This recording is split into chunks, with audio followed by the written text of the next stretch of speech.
अस्सलाम वालेकुम। एक बादशाह अपनी रियाया की खबरगिरी के लिए मुल्क के दौरे पर निकला। बादशाह का गुज़र अपनी सल्तनत के एक ऐसे इलाके से हुआ जहाँ के लोगों को साफ़ पानी की दस्तयाबी ना थी। लोग मजबूरन सीधा नहर से ही पानी लेकर पीते थे। बादशाह ने हुक्म दिया कि अवाम उन्नास की सहूलत के लिए यहाँ एक बड़ा सा घड़ा भरकर रख दिया जाए तो ज़्यादा बेहतर रहेगा और हर छोटा बड़ा सहूलत के साथ पानी पी सकेगा। बादशाह ये कहते हुए अपने बाकी के सफ़र पर आगे की तरफ बढ़ गया। शाही हुक्म पर एक बड़ा और खूबसूरत घड़ा खरीदकर शहर के करीब रखा जाने लगा तो एक शख्स ने मशवरा दिया, ये घड़ा अवामी दौलत से खरीद कर शाही हुक्म पर यहाँ नस्ब किया जा रहा है। ज़रूरी है कि इसकी हिफाजत का बंदोबस्त किया जाए और एक सिपाही को चौकीदारी के लिए मुकर्रर किया जाए। चौकीदार की तैनाती का हुक्म मिलने पर यह कबाहत भी सामने आई कि घड़ा भरने के लिए किसी माशकी का होना भी ज़रूरी है और हफ्ते के सातों दिन सिर्फ एक माशकी या एक संतरी को पाबंद नहीं किया जा सकता। बेहतर होगा कि 7 संतरी और साथ ही माशकी बावर्दी मुलाजिम रखे जाएं ताकि बारी बारी के साथ बिला तअत्तुल ये काम चलता रहे और लोगों को पानी की दस्तयाबी को यकीनी बनाया जाए। एक और फर्शनास एहलकार ने तजवीज़ दी कि नहर से घड़ा भरा हुआ उठाकर लाना ना तो माशकी का काम बनता है और ना ही चौकीदार का। इस मेहनत तलब मुश्किल काम के लिए 7 बार बुरदार भी रखे जाएं जो बारी बारी रोज़ाना भरे हुए घड़े को एहतियात से उठाकर लाएं और अच्छे तरीके से ढकना लगाकर बंद करके रखें। एक और दूर अंदेश साहिब ने कीमती राय दी कि इतने लोगों को रख कर काम को मुनज़्ज़म तरीके से सर अंजाम देने के लिए इन सब एहलकारों का हिसाब किताब और तनख्वाहों का निज़ाम चलाने के लिए मुंशी मुहासिब रखने ज़रूरी होंगे। लिहाजा अकाउंटिंग का इदारा बनाना होगा। अकाउंटेंट मुतय्यन करने होंगे जो कि इस इदारे के माली मामलात का हिसाब किताब रखेंगे। एक और ज़ू-फ़हम फ़रासत और कौमी दर्द रखने वाले एहलकार ने मशवरा दिया कि ये इसी सूरत में ही यकीनी बनाया जा सकता है कि हर काम अच्छे तरीके से चल रहा हो तो इन सारे माशकियों, संतरियों और बार बुरदारों से बेहतर तरीके से काम लेने के लिए एक ज़ाती मामलात का अलग शोबा कायम करना पड़ेगा।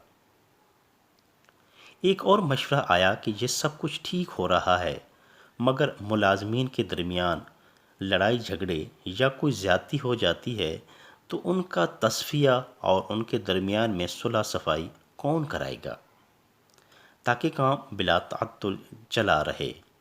इसलिए मेरी राय में खिलाफ वर्जी करने वालों और इख्तलाफ करने वालों की तफ्तीश के लिए एक कानूनी अमूर का महकमा कायम किया जाना चाहिए ताकि किसी मुलाजिम के साथ ज़्यादती ना हो और उसका मोराल बुलंद रहे। इन सारे महकमों की तंजीम साजी के बाद एक अक्लमंद साहब का ये बेश कीमत मशवरा आया कि इस सारे इंतज़ाम पर कोई हेड मुकर्रर होना चाहिए, यानी एक निगरान को मुकर्रर किया जाए। बात से इत्तेफाक करते हुए एक डायरेक्टर को भी तैनात कर दिया गया। साल के बाद हिस्बे रवायत बादशाह का अपनी रियाया के दौरे के दौरान इस मकाम से गुज़र हुआ तो उसने देखा कि नहर के किनारे कई कनाल रकबे पर एक अजीम शान इमारत का वजूद आ चुका है जिस पर लगी हुई रोशनियां दूर से नज़र आती हैं और इमारत का दबदबा आँखों को खीरा करता है। इमारत की पेशानी पर नुमाया करके वजारत इंतज़ामी उमूर बरे घड़ा का बोर्ड लगा हुआ है। बादशाह अपने मुसाहिबीन के साथ अंदर दाखिल हुआ तो एक अलहदा ही जहां पाया। इमारत में कई कमरे, मीटिंग रूम और दफातर कायम थे। एक बड़े से दफ्तर में आरामदेह कुर्सी पर अजीम शान चौबी मेज़ के पीछे سرمئی بالوں والا ایک پروقار معزز شخص بیٹھا ہوا تھا، جس کے سامنے تختی پر اس کے القابات: پروفیسر، ڈاکٹر، 2 جنگوں کا فاتحہ، فلاں بن فلاں، ڈائریکٹر جنرل برائے معاملات سرکاری گڑھا لکھا ہوا تھا۔ بادشاہ نے حیرت کے ساتھ اپنے وزیر سے اس عمارت کا سبب پوچھا اور ساتھ ہی اس عجیب و غریب محکمے کے بارے میں پوچھا جس کا اس نے اپنی زندگی میں کبھی نام بھی نہیں سنا تھا۔ بادشاہ کے وزیر نے جواب دیا: حضور والا، یہ سب کچھ آپ ہی کے حکم پر ہی تو ہوا ہے، جو آپ نے پچھلے سال عوام الناس کی فلاح اور آسانی کے لیے یہاں پر گڑھا نصب کرنے کا حکم دیا تھا۔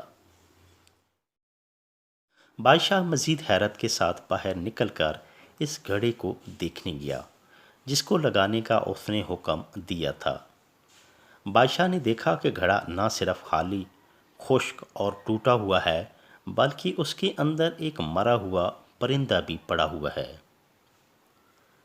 گھڑے کے اطراف میں بے شمار لوگ آرام کرتے اور سوئے ہوئے پڑے ہیں، اور سامنے ایک بڑا بورڈ لگا ہوا ہے جس پر جلی حروف میں لکھا ہے: گھڑے کی مرمت اور بحالی کے لیے اپنے احتیاط جمع کروائیں، من جانب وزارت انتظامی امور برائے گھڑا۔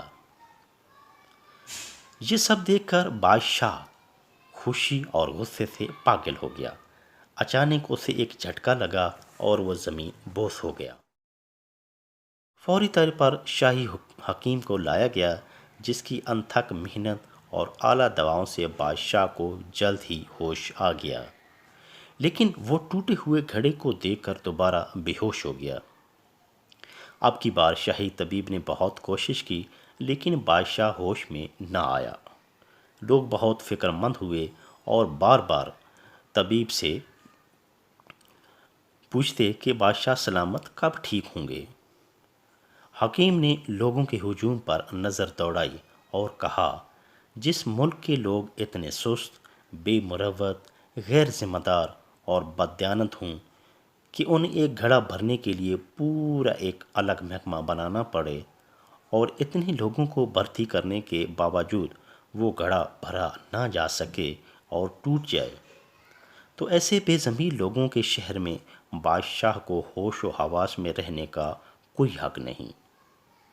ساتھ ہی شاہی حکیم نے وزیر کو کہا کہ اگر بادشاہ کی زندگی چاہتے ہو تو اسے ان بے ضمیر، کاہل، نکموں اور سست لوگوں کے شہر سے فوری طور پر دور لے جاؤ۔